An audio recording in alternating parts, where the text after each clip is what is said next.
Politicians are trying to change what chatbots say about them, that's the headline, but the reality is a bit more complex.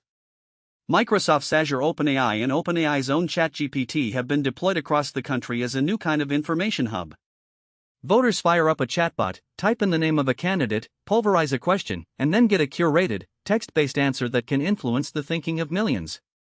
That's a clear reason why campaigns are paying close attention to how these tools work.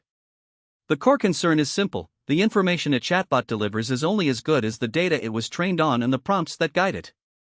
If a candidate's platform, or a public controversy, was underrepresented in the reference set, the model can return a bland or incomplete picture. Worse, auxiliary models can generate misinformation, unverified claims, or facts that are outright false because the language model is not trained to evaluate truth. In times when candidates are being asked permanently new and sharper questions by voters, a single incorrect answer can be amplified, shared, and then hard to correct. Enter Dustin Lloyd. He's a Democratic primary candidate for the Missouri state legislature and an early player in a new political strategy, influencing the chatbot's output.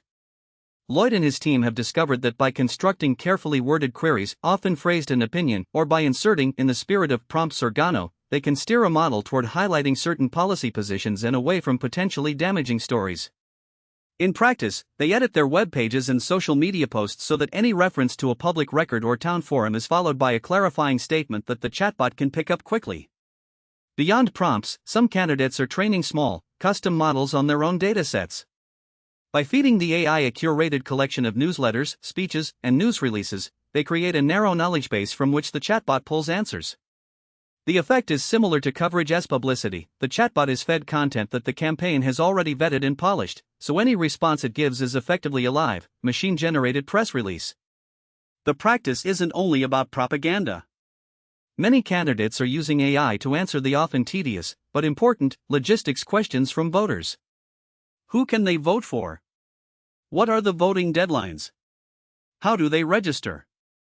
The model handles these straightforward inquiries efficiently, freeing campaign staff to focus on persuasion and outreach. And because the answers are consistent, they reduce the risk of staffers handing out contradictory information.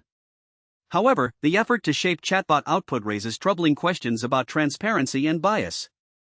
A single candidate could craft a narrative that AI amplifies, effectively skewing how voters learn about policy. Moreover, since the AI systems are still designed to mimic human conversation, they can appear authoritative even when their content is partially or wholly misleading. Regulators and tech companies IPS are monitoring the situation. OpenAI has answered that it will continue to improve filtering and moderation. But the rapid evolution of prompt engineering shows that politicians have a new lever, underscoring the importance of digital literacy among voters. As we close, the central takeaway: chatbots are a pivotal channel for voter information, and politicians, whether intentionally or not, are learning how to steer that channel. The stakes are high. Accuracy, democracy, and public trust may hinge on how well we can manage the intersection between politics and artificial intelligence. Thanks for listening, and keep questioning the sources of your information, because in the era of AI, the way you ask the question matters as much as the answer.